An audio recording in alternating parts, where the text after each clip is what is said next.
प्रजापति सम्मान पर बैठे और वे एक विशाल यज्ञ का समायोजन किया। उन्होंने उसमें सबको बुलाया पर भगवान शिव को नहीं बुलाया। और जब वो कथा कर रही,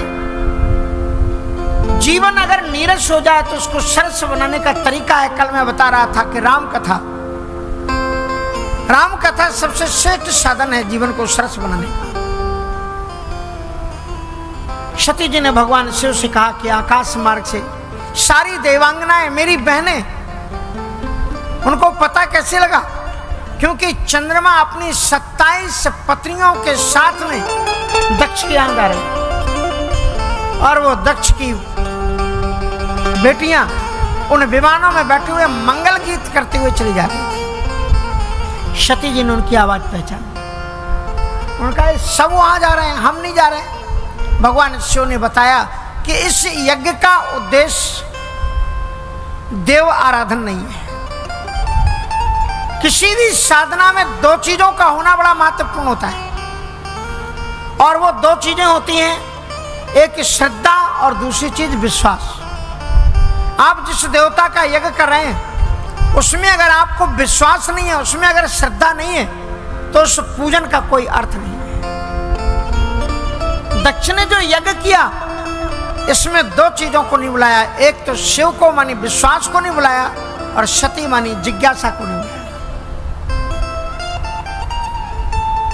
परिणाम ये हुआ कि सती जी को शंकर जी ने बहुत प्रकार से समझाया, पर जब नहीं मानी तो भगवान शंकर जी ने उन्हें मुख्य गणों के साथ में वहां पर भेज दिया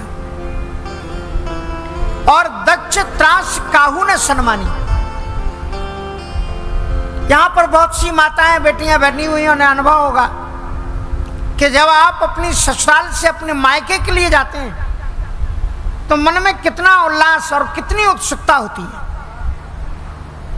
कि घर के लोग आगे बढ़ेंगे, कोई आपकी अटैची उठाएगा, कोई आपका सामान लेगा, अच्छे ढंग से कोई मिलेगा, बातचीत करेगा। पर सती जी गई तो दक्ष त्रास काहू न सन्मानी। इसका मतलब यह हुआ कि सती जी का आचार और व्यवहार इतना अच्छा था कि उनसे प्रेम तो सब करती थी। सभी का मन करता था कि दौड़ करके सती जी को हृदय से लगा लें, पर पिता के डर के कारण उन्होंने पहले से सावधान कर दिया कि खबरदार, अगर सती आ जाए तो पानी को भी मत पूछना। इस कारण से किसी ने भी सती जी की रिस्पेक्ट नहीं हुई। सादर भली मिली एक माता, लेकिन दक्ष ने कछु पूछी कुशलाता। पिता ने बेटी की ओर देखा और अपना मुंह फेर लिया, एक बार भी नहीं पूछा कि बेटा तुम कैसी आई, पतिदेव कहाँ है। एक मां का रिश्ता ऐसा होता है कि कोई भी विपरीत हो जाए पर मां अपनी संतान से विपरीत कभी नहीं होती। तो अशक्नी ने आगे बढ़कर के बेटी को हृदय से लगाया और कहा कि बेटा दुख सुख जिसमें दोनों रहते, जीवन है वह गांव, कभी धूप और कभी छांव। इसलिए विषम से विषम परिस्थिति में भी जीवन में घबराना नहीं चाहिए। एक कहावत तो आपने सुनी होगी, जो डर गया वो मर गया। डरो मत, घबराओ मत, धैर्य का परित्याग मत करो। और उसके बाद में उन्होंने, माता ने समझाया कि बेटा सुख और दुख दोनों आते हैं। सती जी ने अपने आंसुओं को पोंछते हुए कहा कि मां, मुझे अपना कोई दुख नहीं है, लेकिन अगर मेरे पति का अपमान हुआ तो मैं उसे बर्दाश्त कर नहीं सकती। एक विवाहिता स्त्री के लिए एक बार उसके मायके वालों का अपमान हो जाए तो हो जाए, लेकिन उसके रहते हुए उसके पति का अपमान कभी नहीं होना चाहिए। ऐसी जगह पर स्त्रियों को नहीं जाना चाहिए, पत्नियों को नहीं जाना चाहिए, महिलाओं को नहीं जाना चाहिए जहां उनके पतियों का सम्मान होता, क्योंकि पति का गौरव तुम्हारा गौरव है। सती जी रोते हुए बोली कि यदि मेरे पति का अपमान हुआ तो मैं वो बर्दाश्त कर नहीं सकती।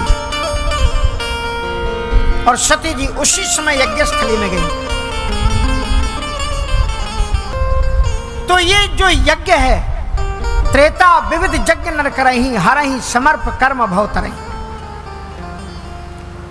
यज्ञ एक वेद का विज्ञान है और इसके माध्यम से ये जो मंत्र बोलते हैं, मान लीजिए जो गणेश जी का मंत्र है गणानान्त्वा गणपति हवामहे, उसके अगर स्वरों को अगर ढंग से लगाएंगे तो ही वो मंत्र गणेश जी तक पहुंचेगा। नहीं तो गणेश जी तक वो जैसे कि आप अगर रॉन्ग नंबर लगा दो तो वो आवाज ही नहीं पहुंचेगी। इसलिए हमारे यहाँ वैदिक विज्ञान के साथ में ये सारा परिचय दिया जाता है।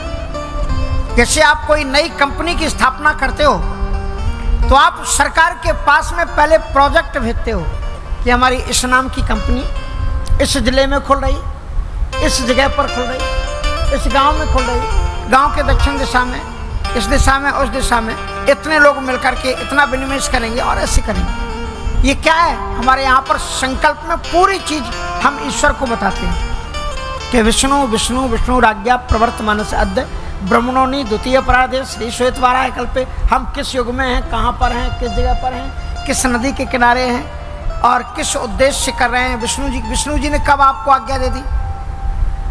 क्या आचार्य जी शुरू में ही झूठ हो गया है? तो विष्णु विष्णु विष्णु आज्ञा प्रवर्तमान से अद्य 3 बार कहा हमने विष्णु विष्णु विष्णु, और उनकी आज्ञा से मैं कर रहा हूं। तो विष्णु जी से आपने कब आज्ञा ली? आपने कहा कि विष्णु विष्णु विष्णु राज्ञा प्रवर्तमान से अद्य ब्रह्मणोनि द्वितीय परादेश श्री श्वेतवाराय कल्पे वैवस्वत मंत्रे अष्टाविंशतमे कलयुगे कलि प्रथम चरणे जम्बूद्वीपे भरतखंडे आर्यावर्त देशांतर्गत, और फिर मास और सब बताते हैं। शुरू में आपने एक शब्द बोला है, 3 बार बोला है। 3 बार का मतलब बिल्कुल सत्य बोल रहे हैं, और वो शब्द बोल रहे हैं कि विष्णु विष्णु विष्णु राज्ञा। तो विष्णु जी की आज्ञा कब हुई? कब आपने विष्णु जी की आज्ञा ली कि हम ये यज्ञ कर रहे हैं? अच्छा, विष्णु जी की आज्ञा लेते हैं तो कोई बताएगा कब आज्ञा आपने ली? आपने बोला संकल्प में कि हम विष्णु जी की आज्ञा से कर रहे हैं। रामचरितमानस पढ़ो, इसमें आपको उत्तर मिल जाएगा। अहंकार स्यो बुद्धि अज मन शशि चित्त महान। महान मानी भगवान नारायण। हमारा चित्त क्या है? चित्त में भगवान नारायण है, और चित्त में कोई भी बात पैदा हुई इसका मतलब विष्णु जी की आज्ञा है। उनकी आज्ञा से ही हम करें। हमारे चित्त में संकल्प जगह विष्णु जी की आज्ञा हो। विष्णु आज्ञा प्रवर्तमान से अद्य ब्रह्मणोनि द्वितीय परादेश श्री श्वेतवाराय कल्पे। और कितना वैज्ञानिक प्रक्रिया है। हम इसमें सब बताते हैं किस लिए करें। कोई भी यज्ञ, संत जो भी यज्ञ करते हैं उनका तो कोई अपना होते ही नहीं। वो जो भी करते हैं सर्वे भवन्तु सुखिनः सर्वे सन्तु निरामयाः सर्वे भद्राणि पश्यन्तु मां कश्चित् दुःख भाग्भवत्। सारे संसार के कल्याण के लिए ये महात्मा जब करते हैं, उपवास करते हैं, व्रत करते हैं, किसके लिए करते हैं? आप सबके कल्याण के लिए करते हैं। इसलिए क्षेत्र का कर्तव्य होता है कि ऐसे पुनीत यज्ञों में सारे काम को छोड़कर के आप दक्षिणा नहीं दे सकते, मत दो। सामर्थ्य हो तो देना चाहिए, नहीं दोगे तो अर्थ आपसे रूठ जाएगा, लक्ष्मी आपसे रूठ जाएगी कि तुम इधर उधर फेंकते फिरते हो, हमको एक अच्छे काम में नहीं लगाते। इसलिए वो देना चाहिए। लेकिन अगर नहीं सामर्थ्य तो आके बैठ जाओ, ये भी आपकी सहमति है। ये भाग लेना हो गया आपको, इसलिए सत्संग में पहले से आकर के बैठ जाओ। वैज्ञानिक प्रक्रिया है। सती जी यज्ञ स्थली में गई। सती जी को देखो, स्त्रियों को लोग कहते हैं ज्ञान नहीं होता था। शिव महापुराण में, हम गलत नहीं कह रहे हैं, वैदिक लोग नाराज मत होना, उसमें स्पष्ट लिखा हुआ है कि पार्वती जी का यज्ञोपवीत संस्कार कराया गया। पार्वती जी का यज्ञोपवीत संस्कार हुआ, शिव महापुराण में लिखा।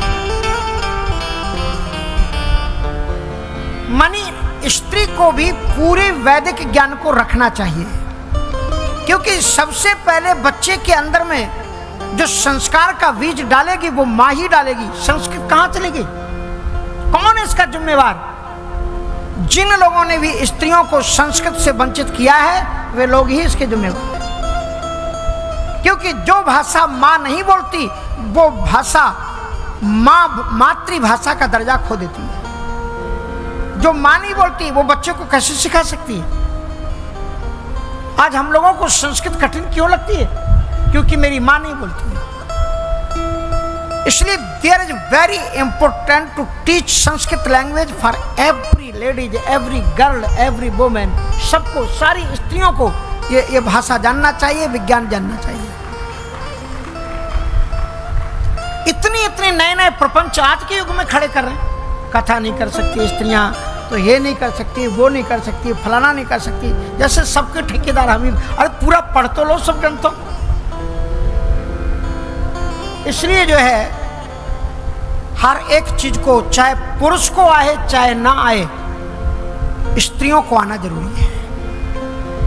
इसलिए आना जरूरी है कि वे ही बच्चों के अंदर में संस्कार डाल करके अपने धर्म को सुरक्षित रख पाएंगी। और आज भी जो घरों में पूजा है, घरों के अंदर में जो संस्कार हैं, वो माताएं रखे हैं तो हैं। अगर माताएं ना रखें तो किसी घर के अंदर में पूजा नहीं होगी। सत्संग में आप काउंटिंग कर लो, आप जहां भी जाओगे आपको दुगना माताएं मिलेंगी पहले।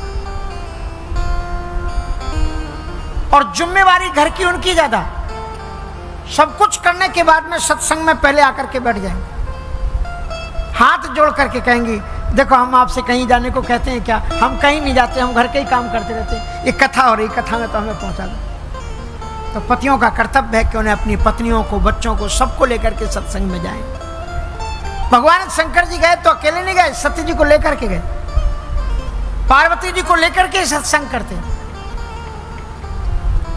इसलिए पूरे परिवार के साथ में सत्संग में जाओ। आपके बच्चे श्रेष्ठ मार्ग पर, जिनके बच्चे सत्संग में आते हैं तो ध्यान रखना, उनके माँ बाप कभी दुखी हो नहीं सकते, क्योंकि बच्चों को पता लग जाता है कि श्री राम जी अपने माता पिता की रिस्पेक्ट कैसे करते थे। तो जो बच्चे रामायण सुनने वाले होंगे, जो बच्चे भागवत सुनने वाले होंगे, जो कथाओं को श्रवण करने वाले होंगे, धर्मपथ पर चलने वाले लड़के होंगे, वो कभी भी अपने माँ बाप का असम्मान कर ही नहीं सकते।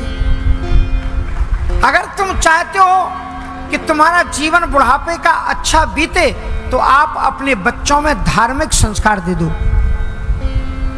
और 3 वर्ष का बच्चा जब तक है, 3 वर्ष के पहले ही बच्चे को हाथ जोड़ना सिखा दो। बच्चों को साधु संतों के चरणों में लिटा करके प्रणाम करना सिखा दो। और अगर 3 वर्ष तक आपने नहीं सिखाया तो 4थे वर्ष में बच्चे आपसे प्रश्न करना शुरू कर देंगे। आप कहोगे बेटा ऐसा करो, बोले वाई, ये इंग्लिश का शब्द है वाई, क्यों ऐसा हम क्यों करें? ऐसी आदत उसको लगा दो बच्चे को कि देखते से ही वो प्रणाम करे साधु संतों को। अब आप क्या सिखाते हो बच्चों को? बेटा बाहर मत जाना, नहीं तो बाबा जी ले जाएंगे पकड़ के। और अब अगर कहीं सही में बाबा जी आ गए तो बच्चा घुस करके अंदर चला जाता है। और फिर आप कहते हो बेटा आओ महाराज जी आए, प्रणाम करो, वो अंदर छुपा है। अब वो कैसे प्रणाम करेगा? आपने शुरू में ही उनको डरा दिया कि बाबाओं के पास में मत जाना, नहीं तो बाबा जी पकड़ ले जाते हैं। इसलिए संस्कार सेठ देने चाहिए। सती जी को ज्ञान है कि शंकर जी का स्थान कहां पर है। यज्ञ में एक स्थान शंकर जी के लिए, रुद्र के लिए निर्धारित जगह है। और सती जी ने देखा कि वैदिक दृष्टि से सारे देवताओं को स्थान दिए गए हैं, शंकर जी को स्थान।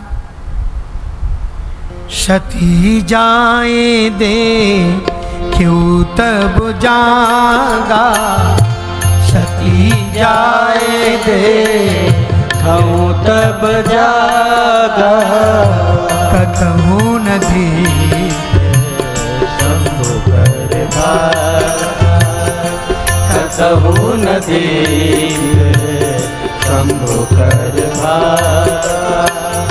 तब चित चढ़े जो शंकर कहे ओ, तब चित चढ़े जो शंकर कहे ओ, प्रभु अपमान समझो हृदय, प्रभु अपमान समझो हृदय।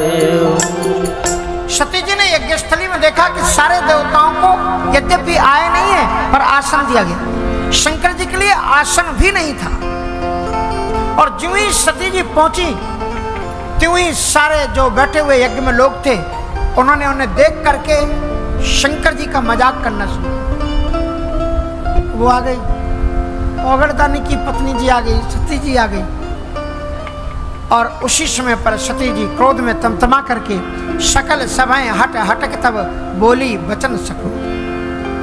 अब इन पंक्तियों को जरा ध्यान से सुनो। सती जी ने जो कहा कि सुनहु सभासद सकल मुनिंदा, सुनहु सभासद सकल मुनिंदा, कही सुनी जिन शंकर निंदा, कही सुनी जिन शंकर निंदा। सो फल तुरंत हाँ, सो फल तुरंत लाभ सबका हो, भली भांति पछताओ पिताओ, भली भांति पछताओ पिताओ। सती जी ने कहा इस शिव के विरोध में होने वाले इस यज्ञ में उपस्थित सभी ऋषि मुनि लोग और देवता लोग, जजमान लोग कान खोल करके सुन ले। जिन लोगों ने भी भगवान शिव की निंदा या तो की है या सुनी है, दोनों ही महापापी।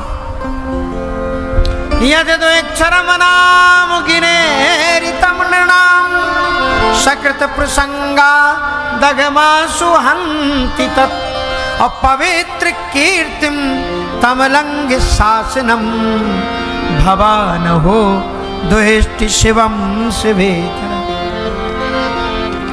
जिन भगवान के शंकर जी के पवित्र नाम के दो अक्षर ओम नमः शिवाय में दो ही अक्षर तो हैं शिव, शिव में ही तो चतुर्थी व्यवस्थी है। ओम नमः तो संपुट है। जिनके दो अक्षर संसार के समस्त पापों से छुड़ा देते हैं, पवित्र बना देते हैं। यदि द्वेक्षम नाम गिरेतम नाम शकृत, एक बार भी जो नमः शिवाय कह ले उसके सारे जन्म जन्मांतर के पाप नष्ट हो जाते हैं। भवा न हो द्वेष्टि शिवम शिवेतरा। धिक्कार है तुम लोगों के लिए कि ऐसे भगवान शिव के विरुद्ध में होने वाले इस यज्ञ में तुम लोभ और लालच दक्षिणा के लिए आकर के बैठ गए। ध्यान रखना, शास्त्र कहते हैं कि संत शंभु श्रीपति अपवादा, सुनिए जहां तहां अस मर जा।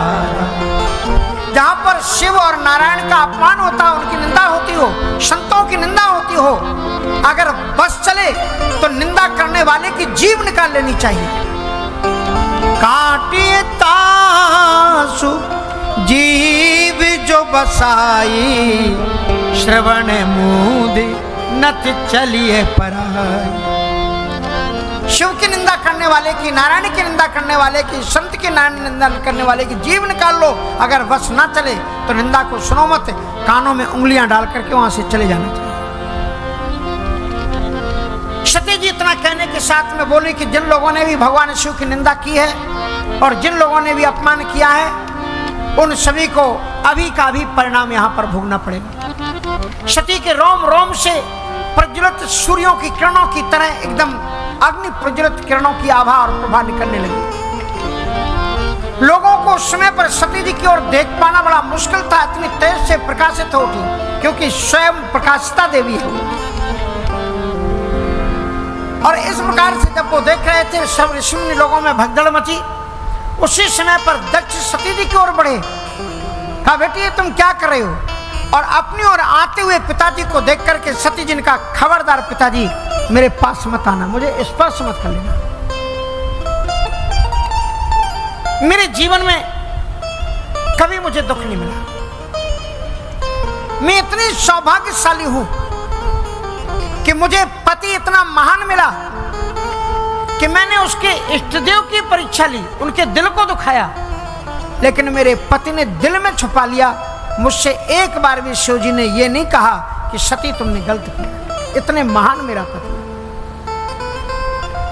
ससुराल में अगर बेटी को कुछ दुख मिलता है तो वो अपने मायके में ये सोच करके जाती है कि चलो इतने दिन यहाँ पर दुख हुआ, अब मायके हम जाएंगे तो माँ बाप के प्यार के आंचल में बैठ करके उनका स्नेह का हाथ मेरे ऊपर मिलेगा और मेरे दुख नष्ट हो जाएंगे। सती जी कहते हैं कि मेरा पति तो इतनी महान है कि मुझे कभी जीवन में दुख आने नहीं दिया। मैं संसार की एक ऐसी अभागी बेटी हूं कि अपने मायके में जिन माता पिता को आंसू पहुंचना चाहिए, उस पिता के दुराचार के कारण आज ये बेटी आपके सामने रो रही है। दुर्भाग्यशाली हो गए। इसलिए पिताजी, इसका कारण क्या है? मैं कभी कभी चिंतन करता हूं, एक बात को नोट कर लेना कि यदि किसी व्यक्ति के पुण्य को देखना हो तो उसकी संतान को देखो, चाहे बेटा हो चाहे बेटी हो। किसी व्यक्ति के पाप और पुण्य उसकी संतान में दिखलाई पड़ते। ये मैं नहीं कहता, रामायण में लिखा है। रामायण में जब दशरथ जी महाराज आए तो मिथिला की नारियों ने, मिथिला के लोगों ने क्या कहा? दशरथ सुकृति। सुकृत मानी पुण्य, जो हम पुण्य करते हैं, सुंदर कृत्य करते हैं, वही सुकृत कहलाता है। दशरथ सुकृत राम धर देहि। जो दशरथ जी के पुण्य हैं वही साक्षात राम के रूप में अवतार लेकर के उनके घर में पैदा हुए। बेटा अपने पुण्य का रूप होता है और केवल लड़के ही पुण्य के रूप नहीं होते। माताओं, ये ध्यान रख लेना, केवल लड़के ही नाम रोशन नहीं करते। रामचरितमानस में दोनों को बराबर बताया गया है। बोले बेटियां भी पुण्य के रूप में आती हैं। जनक सुकृति मूर्ति वैदे। जनक जी को तो कोई बेटा नहीं था ना। आज दुनिया में कौन सा कोना है जो जहां के लोग राजा जनक के नाम को न जानते? जानते कि नहीं जानते लोग? किसने नाम रोशन किया राजा जनक का? उनकी बेटी ने किया, सीता ने किया। सीता जी को जानकी कहते हैं, उनको वैदेही कहते हैं, उनको मैथिली कहते हैं। पिता का नाम उजागर। केवल बच्चे तो कभी कभी नालायक निकल जाते हैं, माँ बाप का ध्यान नहीं रखते, लेकिन बेटियां फिर भी अपने माँ बाप का ध्यान रखती हैं। पर बेटियां महान वो होती हैं जो जब विवाह हो जाए तो अपने सास ससुर को ही माँ बाप मान करके उनकी पूजा करें। उनको माँ बाप मान करके पूजा करो तो ही आप माँ बाप का सम्मान देने वाले हो। हमारे यहाँ बिहार के पास में आ जाता है, हमारा बनारस भोजपुर में आता है। एक बहू का बड़ा प्यारा गीत है गाया हुआ, सुनिए जरा। एक बहू से, दुल्हन से, नई नवेली दुल्हन से वो जब विवाह होके आ जाता है ना, तो एक कोई नया एक सिस्टम चला है कि लोग विवाह के बाद में क्या वो शहद मून बनाने जाते हैं या कुछ करने जाते हैं, कहीं जाते हैं, उल्टा पुल्टा कर लीजिएगा आप। तो एक लड़के ने कहा कि चलो तुम्हारा विवाह हो गया है, तुम्हें चलो घुमा लाए। बोले कहाँ ले चलो? बोले हम इधर उधर नहीं, चलो तीर्थ यात्रा में ले चलते हैं तुम। तो वो बहू क्या कहती है, जरा उसकी दो लाइनों को सुनो। वो कहती मुझे कहीं नहीं जाना। बोले क्यों, तुम तीर्थ नहीं जाना चाहती? बोले नहीं, मैं अपने घर को ही तीर्थ बनाऊंगी। मैं ये नहीं कह रहा हूं तीर्थ नहीं जाना चाहिए, पर उस बहू ने कैसे कहा कि अपने घर को हम तीर्थ बनाएंगे? जरा उसकी लाइन को सुनिए। तीर्थ में बोले यहीं पर काशी और यहीं पर अयोध्या है। अपने घर को अयोध्या बना लो और अपने घर को ही काशी बना लो। अपने परिवार को मंदिर बना लो। एक कहावत है, घर एक मंदिर है। इसलिए जीवन में जो सुकृत अपनी संतान भी होती है, एक कहावत मध्य प्रदेश में कहा करते हैं, जैसे जाके बाप मताई तैसे ताके लड़का। माँ बाप के संस्कार बच्चों में आते हैं। सती जी ने दक्ष बात कही है, ये बापों को सुनना चाहिए, पिताओं को सुनना चाहिए। सती जी ने कहा कि मैं एक सात्विक विचारधारा की हूं, मेरे पतिदेव इतने महान हैं, फिर भी मैं बार बार चिंतन करती हूं कि मेरे पति इतने सात्विक, उनके जीवन में कभी क्रोध आता नहीं, फिर भी मैं कुमार्ग पर क्यों गई? उसका कारण क्या है? उसका कारण पिताजी मुझे ये लगता है कि ये जो शरीर है ना, तुम नास्तिक हो और तुम्हारे नास्तिक शरीर के अंश से ये शरीर पैदा हुआ है, इसलिए तुम्हारी नास्तिकता मेरे अंदर प्रविष्ट हो गई। दक्ष शुक्र, इसलिए आप जो जो विचार, जो जो संस्कार अपने बच्चों को देना चाहते हो, माता पिता को चाहिए कि वो संस्कार आप अपने जीवन में उतारो। आपको देख करके, क्योंकि माँ बाप बच्चों का सबसे पहला गुरु कौन होता है? माता पिता होते हैं। इसलिए वेदों में सबसे पहला देवता गुरु को नहीं माना गया। सबसे पहला देवता किसको कहा गया? मातृ देवो भव, पितृ देवो भव, पर तीसरा नंबर गुरु का है आचार्य देवो भव। आप वो आचरण में रहो जिससे बच्चे आपको सीख करके संस्कार में आगे बढ़े। तक्ष शुक्र संभव यह देही, पिताजी आपके शरीर से ये पैदा हुआ है शरीर, इसमें मेरे शरीर में भी तमोगुण है। मैंने शिव का कहना नहीं माना, मैं सात्विक मार्ग पर नहीं चली, उसका कारण आप हो।